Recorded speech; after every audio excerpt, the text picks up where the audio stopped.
So here again is a commercially released track, and now we've used the utility to bring it down -12 so that it is not, we're not just listening to it loud and enjoying the loudness.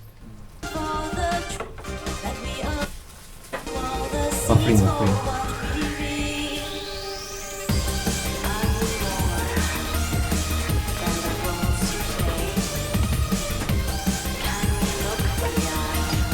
And then here comparing to the mix, which I have purposely made it sound bad because you notice that everything is overloaded. And you know it's overloaded when you look at the main or the master and you can see that everything is bright red.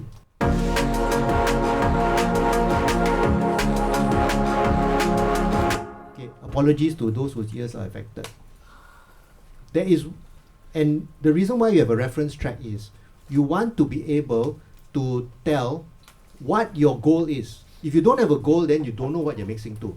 You can't compare with anything. You listen to, oh, should I have more bass? Should I have more bass? Should I have more bass? Should I have more bass? You can never have too much bass. And after a while, you have so much bass that the windows are moving, and then the ceiling boards are falling down, you know, and then the earth has rumbled. Okay, so you want a reference track. Or you say, I can't hear enough treble, I can't hear it. And after a while, it's so much treble that all the dogs in the neighborhood are going wild. Yeah. And then you see the cracks in the, okay, so exaggerating slightly. So have a reference track. Now, how can you very quickly deal with this? There's one thing that people like to do is they like to throw in a limiter. There's a limiter in Ableton Live. And then there's one called the upper ceiling, right? So this has, yes, it will prevent the thing from going red, but there's still a problem. And let me show you what it's like, no longer red, It's not flipping at the top anymore.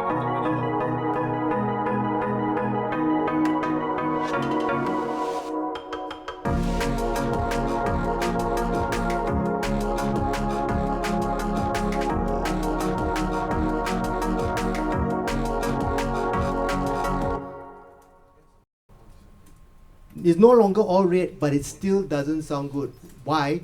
Because everything else is already maxed out. When you hit the climax, it can't go any louder because everything was already at the top. So it's just being squashed. You're just squashing things down. So instead of using the limiter for this, what we're going to do is we're going to actually open up all the tracks. And we're going to bring down. Right now they are at 0, which is wrong. If you think about it, if everything is at 0 level, then once you put them all together, they will surely overload. Do the math, right? But you can bring them all down at the same time. And this is if you do a click and then shift click all the way to the end. Then whatever you do, you can actually bring down. As you pull this down, you see all the other channels are moving as well. Think. So now you've gone down to -infinity. Right? That's like no sound. And then you can start to choose what is it that you want to bring out one by one. So let me stop with selecting all by clicking. And from here, I will then hand over to E-Reng. Hey, okay. Yes, okay. So everyone, what we are going to do now, I mean, this is a actually, like, if you look at the number of tracks here, minus the reference track that Ben has prepared here, this is a pretty simple, it's a pretty simple mix in the sense that there's only 12 layers, right? So, I mean, it's really good for teaching here. Okay, so what I'm going to do now that everything is down, right? Everything is down, so when you hit play, obviously you're not going to hear anything. Okay, the first step, at least there's many approaches to this, but what I usually do is to pick a track that will serve as the scaffolding for the rest of the track. So, like what Ben said about the -12 and all that, right? Yeah, so what we are going to do is we are going to turn up one of these layers as the first initial layer, and we are going to make sure that the master doesn't go above -12 dB. Okay? So, what do you think is a good instrument or a good layer to use as your scaffolding? Foundation? Your foundation. Drums. Drums, yes, correct. Okay, I mean, there's people who you prefer other things, but drums are a very common starting point. So basically, you're just picking a starting point. For drums, it's quite good as a reference point because, especially for like dance music or electronic music and all that, because it's the main driving force behind like the energy in your track. Then everything else can be scaled up and down according to that. So let's start with the drums. Okay, where's the drums? Second last. Okay, thanks. Okay, okay, we are gonna go here. Then let me bring up the Ableton mixer here. Let's go to oh, the screen is so full now. I'm not used to having a mixer on the arrange view because this is a new feature in Ableton 12. They took them long to edit. Yeah, okay, so, alright, so let's go to this layer. This is our drums layer. I'm just gonna pick a part here, like, yeah. And then I'm going to slowly turn up, and then I want you to watch the level here, okay? Yeah, look at this specific one, okay? In fact, let me loop the section so I don't have to move around too much, okay? Usually I just pick a part of the track that has a lot of activity, yeah. Yeah, although, I mean, if you want to do a more thorough job that's outside of like the demo in class, you would check multiple parts of your track, but it's okay. For now, we just pick this small section. I'm going to do this. Let's turn up the drums. Okay, so watch this here. Negative 23.5, right? Okay. Let's turn it up. Doesn't have to be exactly negative 12, but yeah, around that ballpark. Okay, around here. Okay, so this is the level that we are going to use as our reference. Okay, so we have this drum loop. Okay, in this case, the drum loop is already pre-mixed in the sense like that.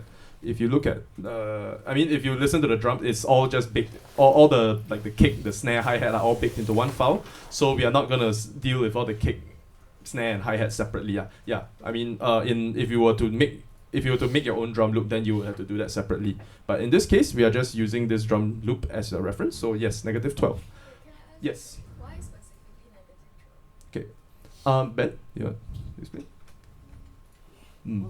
Okay. Yeah, it works. Okay. Okay. Some musical thing. Yeah, it's. I mean, okay. I mean, it's every six you go down, it's half the volume, doubling, right? Yeah. So every 6 decibels you go down because decibels are not a linear curve. It's a logarithmic curve, right? So whenever you go down 6 dB, your volume is half of what it was. So when we go down like that, we are basically working at 25%, which gives you a lot of headroom or space to work with. Because at negative 12, right, you still have a lot of you still have like 12 dBs to work with to kind of buffer yourself before you hit the maximum ceiling. So it's a good it's a good kind of buffer zone to have. Yeah. Okay. Some people mix to negative 6 also. It's a matter of preference. Some people negative 18. It really is what you prefer. But I mean, for today we just use 12. Okay. Yes. Okay. So now let me try to find another part with more activity here. So let's just move it here, like that. Okay. Yeah. I mean, all our drum loops are kind of like different. Okay. So let's take a look at what layers we have now. Okay. It's always good to take stock of what you have. I can't really tell what the layers are from the names. Maybe I open up. Okay. Pad, FM Arp. Galleon, piano lah, a basic plug. Okay. Is there a bass, maybe? There is, right? There's a bass. The last one is the drum and bass. Okay, the bass. Okay, so I mean, there's many different ways to do it, but I like to kind of feel like I'm building a foundation first before I put stuff on top of it. So in my mixing process, I usually, after bringing up my first element, which in this case is the drums, I would bring up the bass. Okay. So, let's take a listen to the. I mean, let's take a moment to think about what genre this is. What would you call this music? What's this genre? D&B. Yeah, D&B, or specifically, because some drum and bass can be very loud, like that one. But this one is not, right? This one is more of the liquid funk, or that kind of more chill drum and bass. Okay, so liquid drum and bass or liquid funk or jungle, as purists might call it. Okay, so in this genre, right, you don't want because it's meant to be chill, you don't want the bass to be too overpowering. So that's what we will have in mind when we are making a decision as to where to put our level when we bring it up. Okay, so I'm just going to play the beat again, and I'm going to turn it up. Okay, so I want you all to tell me when to stop.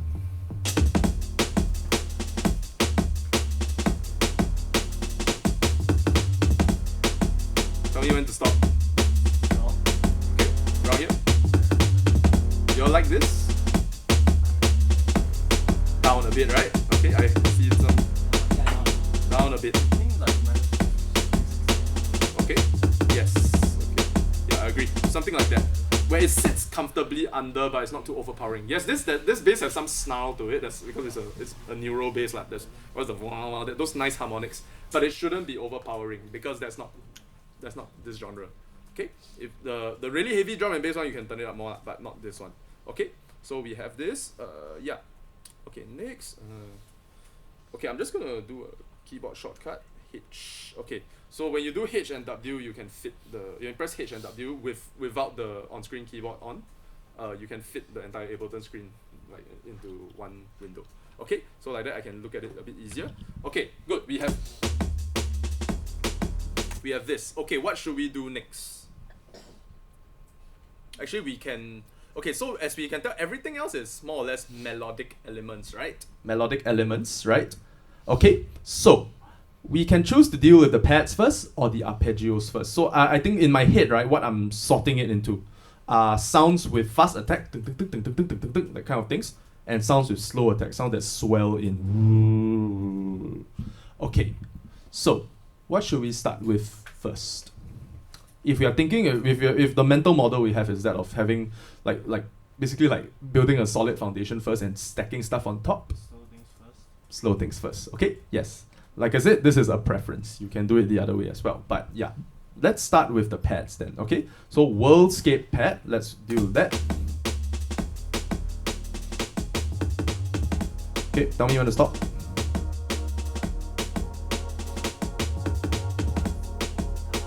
Stop. Stop. Okay. Okay, there we go. We have this pad.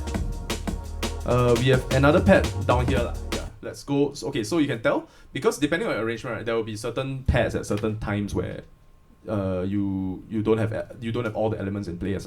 So let me just move the loop here like that. Okay. So this part we don't have a beat, but we have this pad here. This, if you can tell, awakening pad. Let's turn it up. Tell me when to stop.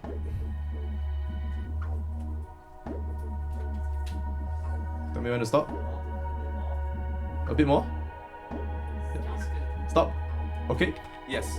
Okay, so that's actually another good thing to consider, because this is the intro. So actually, you have more space to play with. And this pad, if you notice here in this arrangement, it only occurs here. You don't really see it come in after that. So this pad is, you can turn it up a little bit more, can have it be more centered.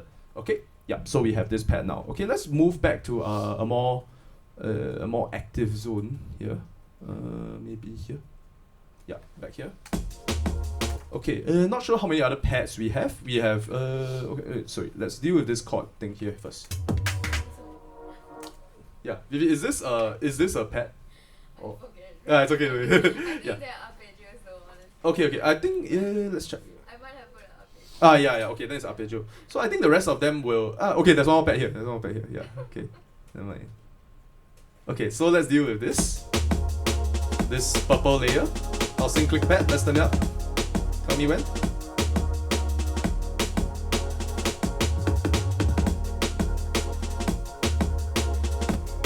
When? Like glistening. Yeah.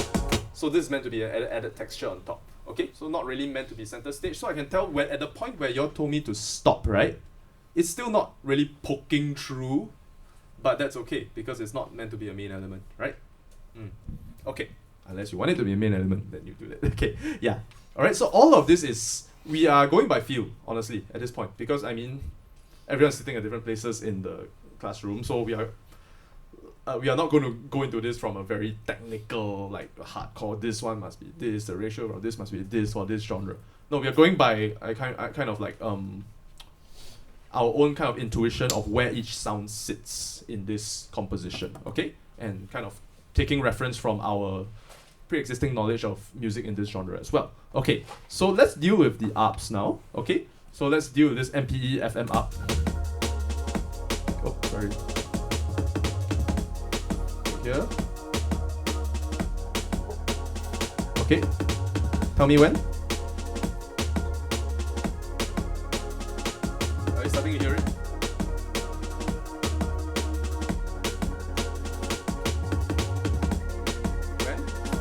Stop. Okay, so this is, in isolation, this is what it sounds like.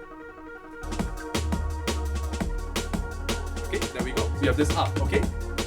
Okay, I don't know what instrument tree is. What is it? I cannot remember. It's okay. I will label my tracks properly. Okay, it looks like a percussive kind of Yeah, I think FM piano. Okay, okay, so let's turn it up.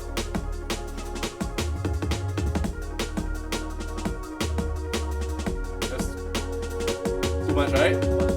Right. Sometimes another strategy, boost it too much, make your ears uncomfortable, then roll back. Okay, so it's playing the role of a pad actually. So adds a little bit more texture around here. Do you think? It's just sitting underneath, while the arc at the top still can poke through a bit, something like that. Okay, there we go. All right. So next one, basic FM plug. Yeah, as you can tell, I'm sort of slipping into a routine, right? And that's kind of actually the process of mixing. You're doing the same thing over and over again. Okay, which is also why you have to do it fast, because your ears will get tired after a while. So, but it's okay because this one, I mean, low volume, classroom, it's okay. But let's slowly turn up.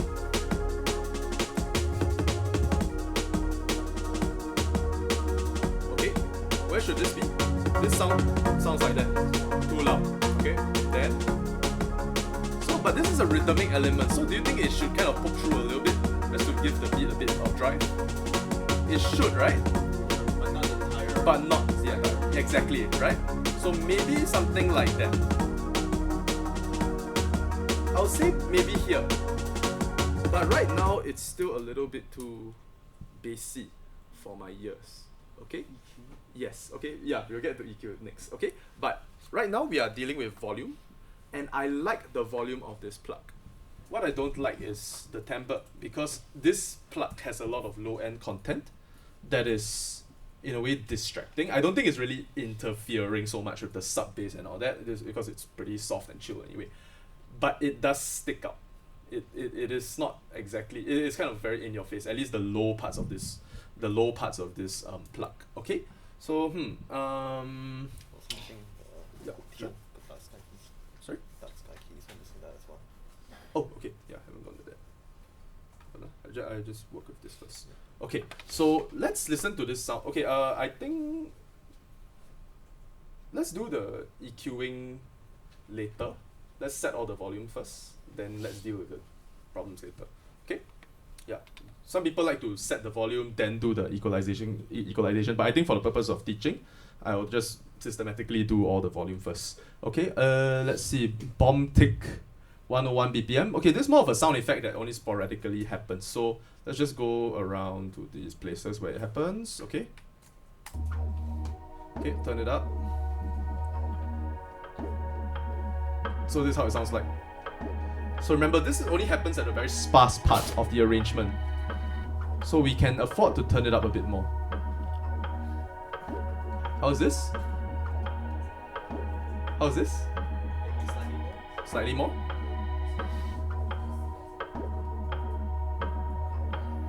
Okay. Okay. Yep, there we go. Okay, there we go. We have this. Okay, next we have... Is this project in 415 hertz? Sorry? Is this project on 415 hertz? 415 hertz. Vivi? What? Is this project in... What? Sorry? 415 hertz? Dude, I don't... I'm not. No, No, it's not. It's okay. Yeah, because it sounded like that.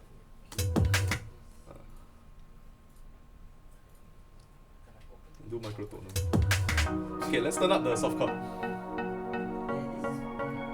So, okay, this soft chord is actually an arpeggio, like we said just now, right? So how should this be? How should this be treated? You want it to stick out a bit? Yes, It's okay. in a sense a full melody. So Yeah. Yes, okay, because this sound sort of takes a role as, yeah, like Ash said, full melody, or it kind of serves the purpose of a lead sound. It's not a full-on like keyboard solo lead, but it's a melody that sticks out. Like that. So yeah, you can have it stick out a bit. Okay, what else do we have? Just a few more layers. So yeah, you can tell it's very systematic.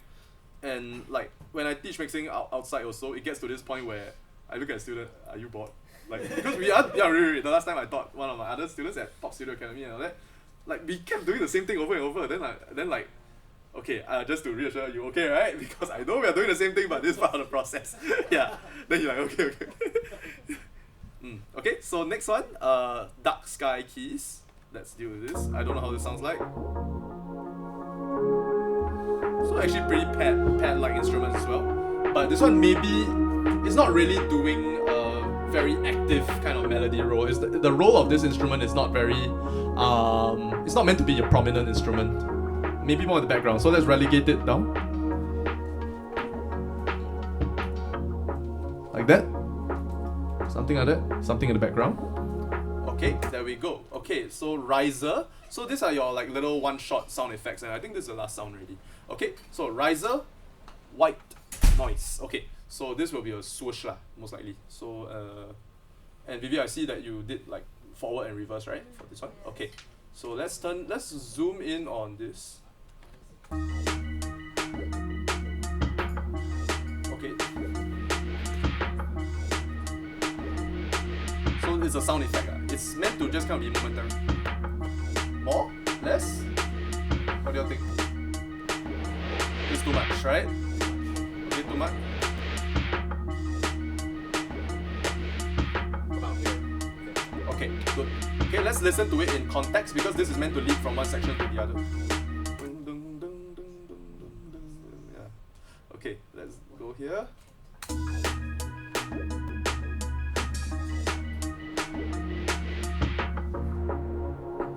Okay.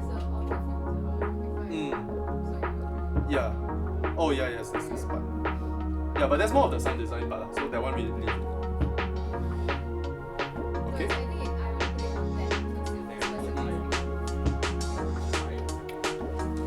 Okay, let's go to the drop. Where's the drop? Oh,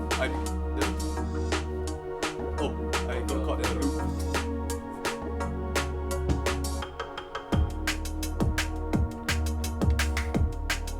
Okay, there we go. It's all that's all the levels.